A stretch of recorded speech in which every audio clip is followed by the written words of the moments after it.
उधम सिंह नगर में युवाओं ने किया सीएम धामी का जोरदार स्वागत। नकल विरोधी कानून के लिए आयोजित किया अभिनंदन समारोह। हस्ताक्षर अभियान की भी हुई शुरुआत।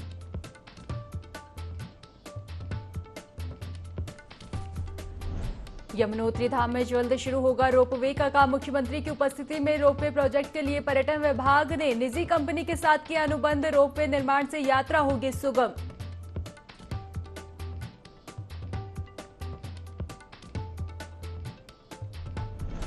मंत्री प्रेमचंद अग्रवाल ने किया उत्तराखंड शहरी क्षेत्र विकास एजेंसी के निर्माण कार्यों का निरीक्षण। निर्माण कार्य को लेकर मंत्री ने जताई नाराजगी। मई तक कार्य पूरा करने के दिए निर्देश।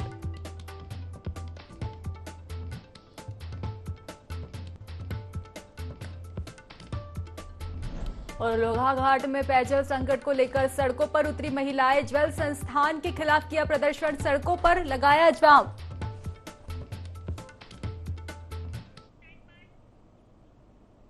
नमस्कार, बहुत बहुत स्वागत है आपका देवभूमि लाइव में और मैं हूं आपके साथ खुशी व्यास। तो चलिए रुक कर लेते हैं खबरों की ओर, जो कि आपको देहरादून से बता दें। देहरादून से आपको खबर बता दें कि विश्व प्रसिद्ध यमुनोत्री धाम के लिए जल्द ही रोपवे शुरू होने जा रहा है। इसके लिए पीपीपी मोड पर सरकार ने प्राइवेट कंपनी के साथ अनुबंध कर लिया है, जिसकी जानकारी पर्यटन मंत्री सतपाल महाराज ने दी है। साथ ही उन्होंने कहा कि 167 करोड़ की लागत से रोपवे बनाया जा रहा है, जिससे 5 किलोमीटर का सफर अब 15 मिनट में हो जाएगा। वहीं इस रोपवे से 500 लोग एक बार में यमुनोत्री धाम पहुंच सकेंगे, जो कि यात्रा के लिए बहुत ही अच्छा होगा। वो तो आज विश्व प्रसिद्ध 4 धामों में से एक यमुनोत्री धाम के लिए रोपवे परियोजना का अनुबंध किया गया है। जानकी चट्टी खरसाली से यमुनोत्री धाम तक रोपवे परियोजना पीपीपी मोड पर विकसित इसको किया जा रहा है। इसकी लंबाई 3.38 किलोमीटर्स है और इसकी अनुमानित लागत जो है 167 करोड़ रुपए है। इसमें प्रत्येक घंटे 500 व्यक्ति जो है जा पाएंगे और आपकी जो 5.5 किलोमीटर की जो यात्रा है वो 15-20 मिनट के अंदर पूरी हो जाएगी। प्रदेश में सरकार ने नकल विरोधी कानून लागू किया है। स्थानीय भाजपा नेता जिसकी लगातार तारीफ कर रहे हैं। युवा भाजपा भी रैली निकालकर भाजपा सरकार को युवा हितैषी बता रही है। भाजपा के प्रदेश प्रवक्ता विनोद सुयाल ने कहा कि केंद्र व प्रदेश की भाजपा सरकार हर वर्ग का ध्यान रखते हुए विकास कर रही है। इस कानून से नकल माफियाओं पर अंकुश लगेगा। वहीं बेरोजगारों के आंदोलन पर कहा कि कांग्रेस अपने राजनीतिक लाभ के लिए युवाओं के कंधे पर बंदूक रखकर चला रही है। वहीं पेपर लीक मामले में कहा कि सीबीआई जांच की जरूरत पड़ी तो सीबीआई जांच करवाई जाएगी।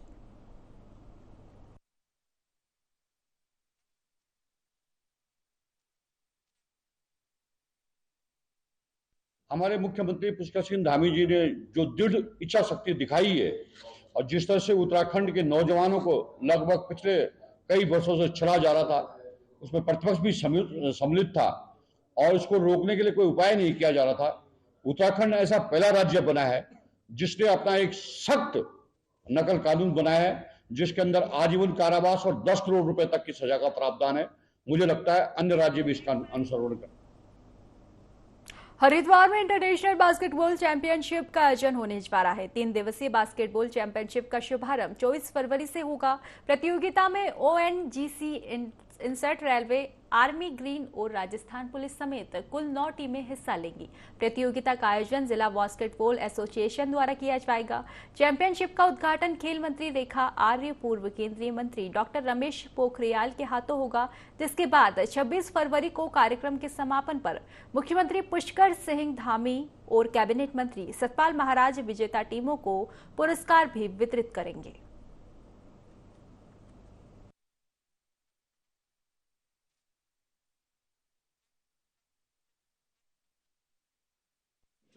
से 26 फरवरी तक इंडोर बास्केटबॉल ग्राउंड में हमारा नेशनल चैंपियनशिप होने जा रही है। मेंस चैंपियनशिप है। इसमें देश की जो 9 टीमें हैं वो इसमें प्रतिभाग कर रही हैं और ये डे नाइट टूर्नामेंट चलेगा।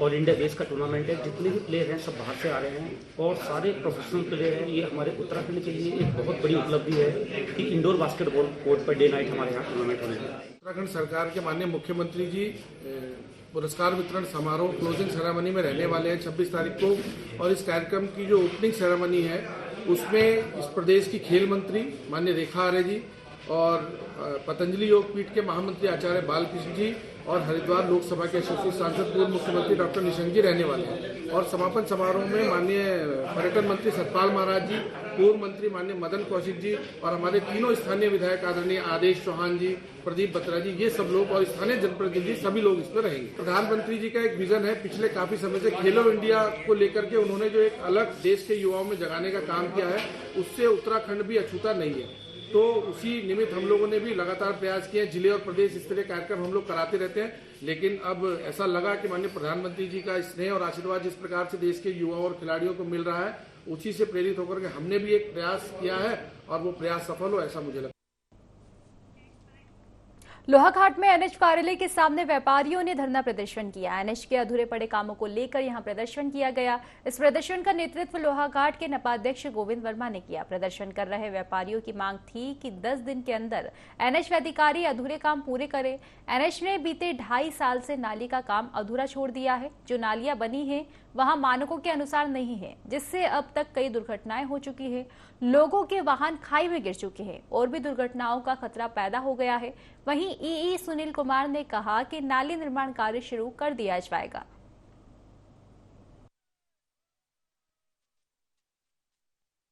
एनएच विभाग से लिखित और मौखिक रूप से कहने के बाद भी एनएच विभाग अपनी कार्य प्रणाली में सुधार नहीं ला रहा है।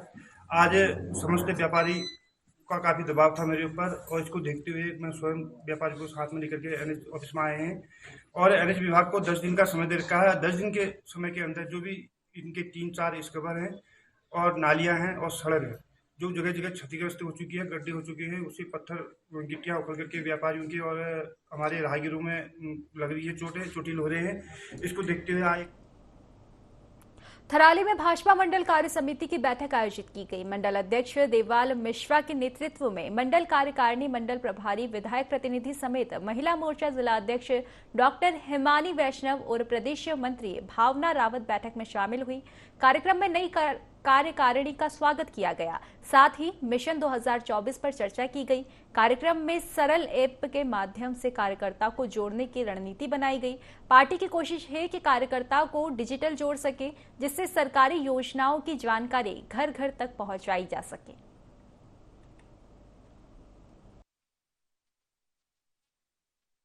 2023 में जो हमारे माननीय विधायक जी पहुंचे थे, उनका हार्दिक अभिनंदन एवं स्वागत।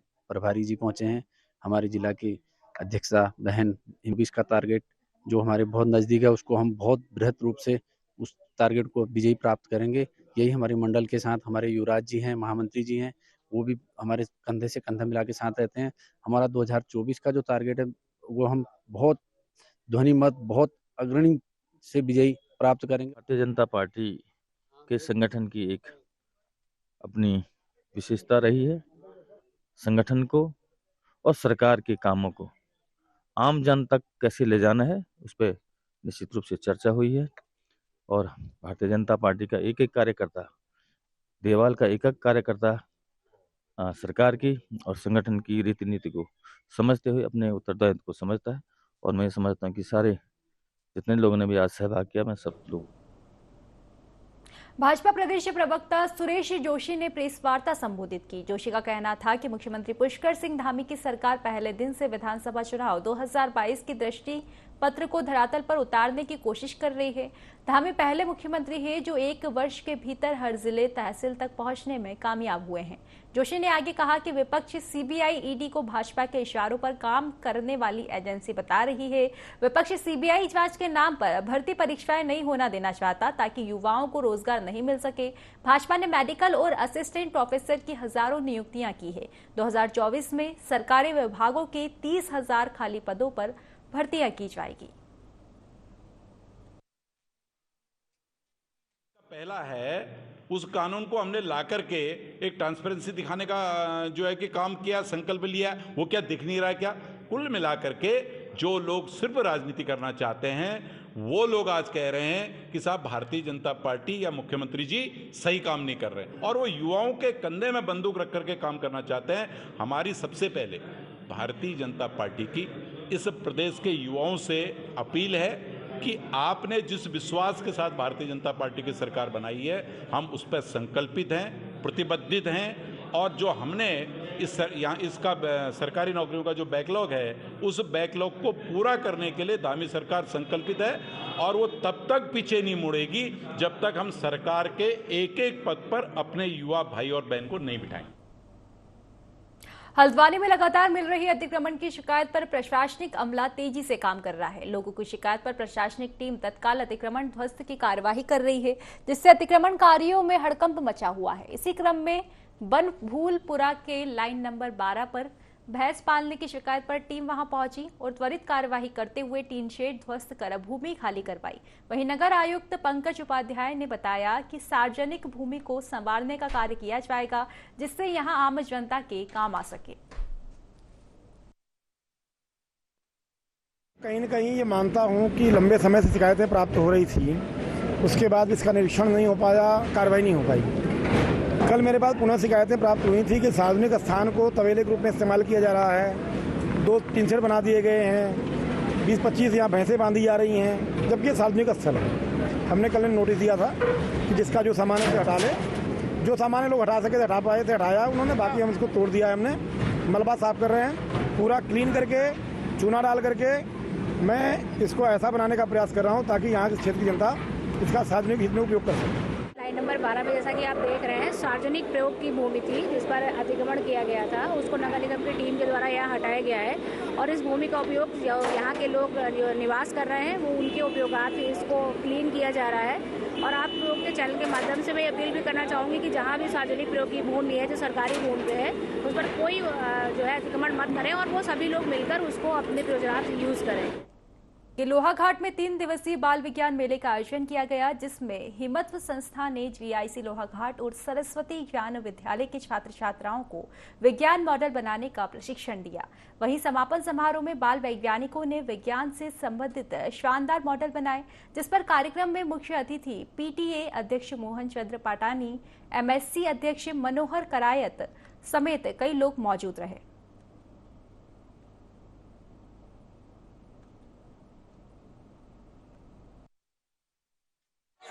और जैसे आप इसमें देखोगे इसके अंदर तो आपको अंधेरा दिखाई देगा, जैसे हम इसके ऊपर का ये ढक्कन खोलेंगे तो इसमें उजाला हो जाएगा और पूरे घर को रोशनी मिल जाएगी। नियर स्तर की प्रतिभाएं जो यहाँ पर आज विज्ञान के विभिन्न तरह के मॉडल और अपना जो इन्होंने विज्ञान में एक्सपेरिमेंट किए हैं कि विभिन्न तरह से अपनी वैज्ञानिक सोच को प्रदर्शित किया है।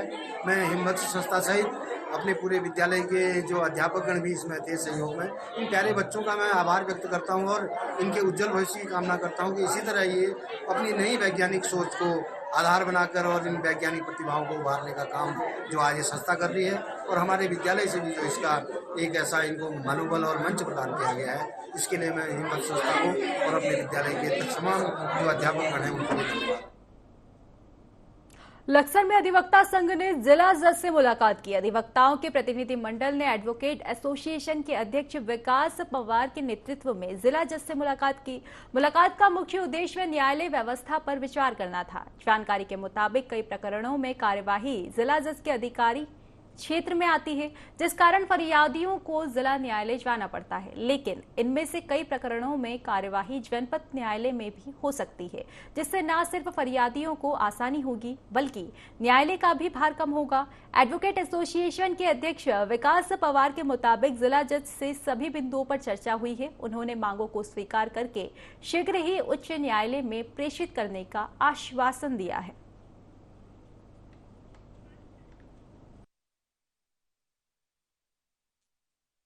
कुछ मांग थी, जैसे कि हमारे आरपीएफ थाना और पथरी थाना, ये दोनों थाने हम यहाँ लक्सर में इनके जो भी मामले चल रहे हैं लक्सर में ही होने, अपर जिला जज के यहाँ ये मामले चलने चाहिए। इसके लिए हमें वहाँ जाना पड़ता था, वो हमें बहुत दूर पड़ता है, वो यहाँ ही स्थानांतरित होने चाहिए। उसके लिए भी हमने जिला जज साहब से बात करी थी, तो इसी की मांग करी थी। तो जिला जज साहब ने हमें ये कहा कि हम आपकी जो ये मांगे इस पर पूरे विचार करेंगे और इन्हें यहाँ करेंगे, और इसमें कुछ मामले हाईकोर्ट से अनुमति के बाद ही होंगे। चंपावत जिले में ग्लोबल वार्मिंग का असर दिखने लगा है। इस ग्लोबल वार्मिंग के लिए मनुष्य खुद जिम्मेदार है। पर्यावरणविदों ने गहरी चिंता जताई है। विकास के नाम पर प्रकृति के साथ खिलवाड़ किया जा रहा है। डैम बनाकर नदियों का बहना रोका जा रहा है। धरती का दोहन किया जा रहा है। देशों के बीच चलते युद्ध और वाहन कल कारखाने इसके लिए जिम्मेदार है। स्थिति यह बन गई है कि हिमालय तेजी से पिघल रहा है।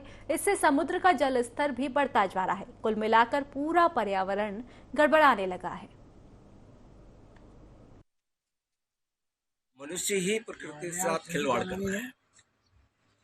पूरे विश्व में हमारे वैज्ञानिक जो हैं उन्होंने इस प्रकार के एटम बम बनाए हैं, ऐसी मिसाइल बनाई हैं जिससे समुद्र में हमारा उसका परीक्षण करते हैं। परीक्षण करने के बाद जो उसमें असर हो रहा है कि समुद्र से जो वाष्पीकरण होता है उससे बचा। लेकिन प्रकृति मनुष्य अपने कर्तव्य को नहीं समझ रहा है कि मुझको किस प्रकार से चलना चाहिए। केवल भौतिकवादी विचारधारा से वो अग्रसर हो रहा है। इस प्रकार से जो है कि प्रकृति का असर हो रहा है और उसमें जलवायु पर भी हो रहा है और उसके उत्पाद पर भी हो रहा है। सभी प्रकार खबरों में आगे बढ़ेंगे। रामनगर में इको टूरिज्म जोन में टाइगर की सक्रियता ने सबकी चिंता बढ़ा दी है। जानकारी के मुताबिक जिस क्षेत्र में टूरिस्ट का आना जगह लगा रहता है उसी क्षेत्र में बाघ सक्रिय है। वन अमले को 2 बाघों में संघर्ष की सूचना मिली थी, जिसके बाद घायल बाघ टूरिस्ट स्पॉट पर पहुंच गया। बाघ टूरिस्ट पर हमला कर सकता है, इसलिए वन विभाग ने तुरंत टूरिस्ट स्पॉट को प्रतिबंधित कर दिया। साथ ही घायल बाघ की तलाश भी शुरू कर दी है।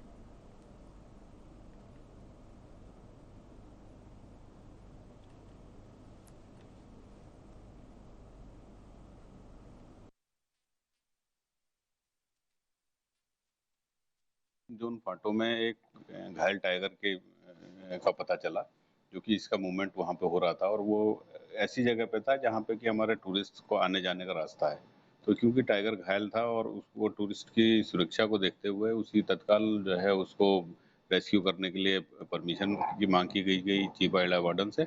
और साथ ही तत्काल ये भी ध्यान रखते हुए कहीं वो घायल है, कहीं किसी टूरिस्ट के ऊपर अटैक ना करे या कहीं किसी गाड़ी के पीछे ना अटैक करे, इसलिए तत्काल जो है टूरिस्ट गतिविधियां रोक दी गई है और उसको रेस्क्यू करने का प्रयास किया जा रहा है। जैसे ही रेस्क्यू उसका ऑपरेशन कंप्लीट होगा टूरिज्म फिर से शुरू कर दिया जाएगा। इस समय हमारे 3 वेटनरी डॉक्टर्स हैं जो सीनियर डॉक्टर्स हैं, वो हैं हमारे एसडीओ जसपुर हैं, वो लगातार हैं। मैं भी बीच बीच में जब भी मुझे टाइम लग रहा है मैं भी जो भी कोई सूचना मिल रही है तो मैं भी जा करके देख रहा हूँ। बाकी हमारा फील्ड स्टाफ वहाँ पे रेगुलर है। जो बीट अधिकारी है उन्होंने सूचना दी कि जो है कच्चा वाटर होल पर एक बाघ पैर में वो जैसा दिखाई दे रहा और ऐसा लगता आपसी टाइगरों के संघर्ष में हो सकता है उसको थोड़ा चोट लगी हो। तो उसके बाद जो है मैं खुद स्टाफ के साथ मौके पर पहुंचा और उच्च स्तर को सूचना दी। उसके बाद हमने 3 रेंज स्तर से 3 टीमें बनाकर पूरी गश्त करी और गश्त करने के बाद वहाँ पर हमने 6 जो है ट्रैपिंग कैमरा जो है लगा के उसकी लोकेशन ट्रेस करने की कोशिश की।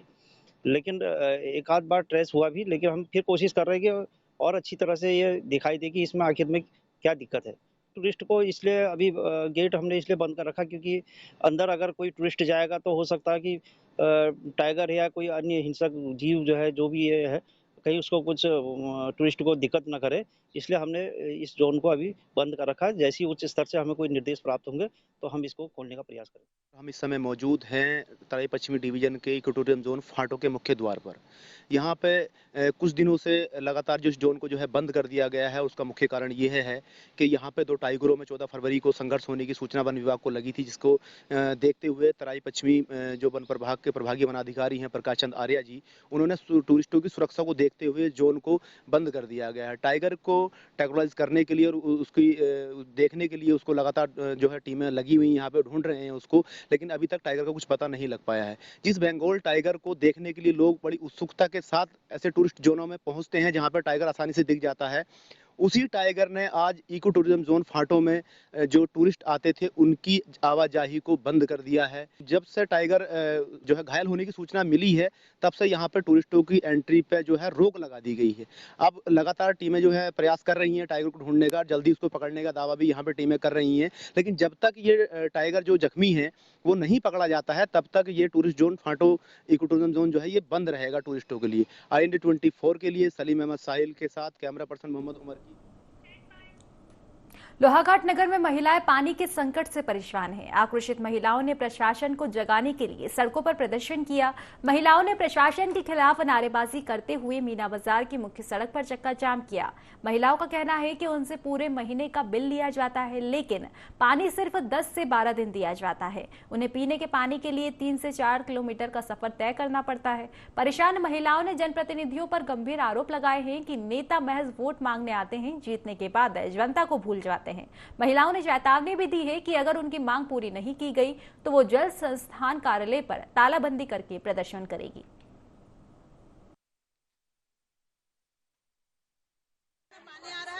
मतलब किसी को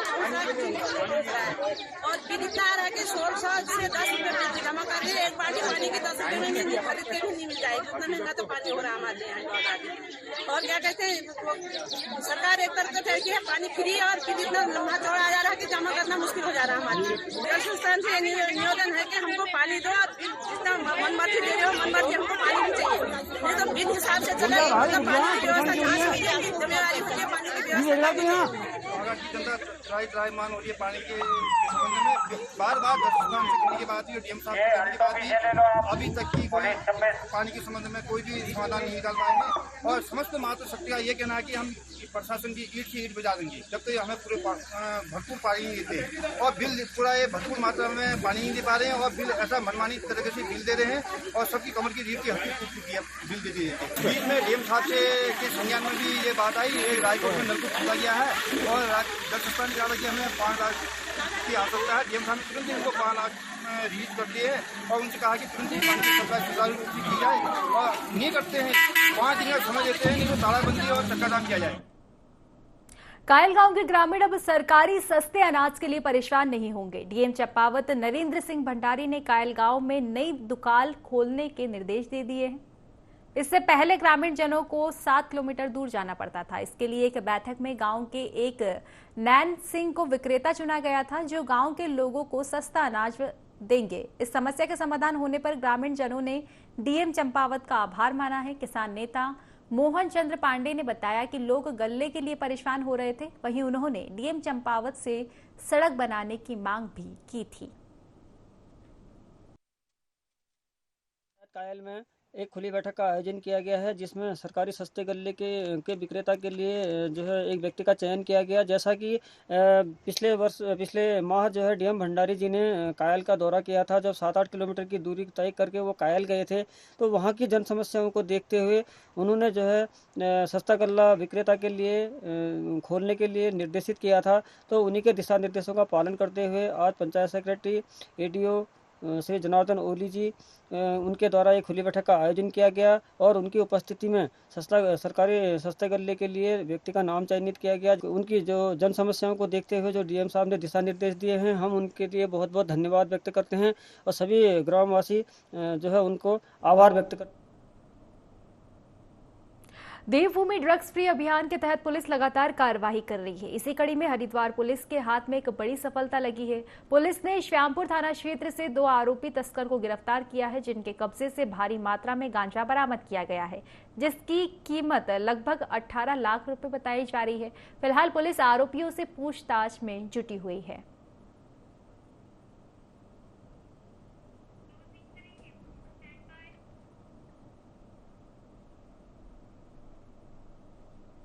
तो फिलहाल की खास खबरों में बस इतना ही। आप बने रहिए IND24 के साथ। नमस्कार।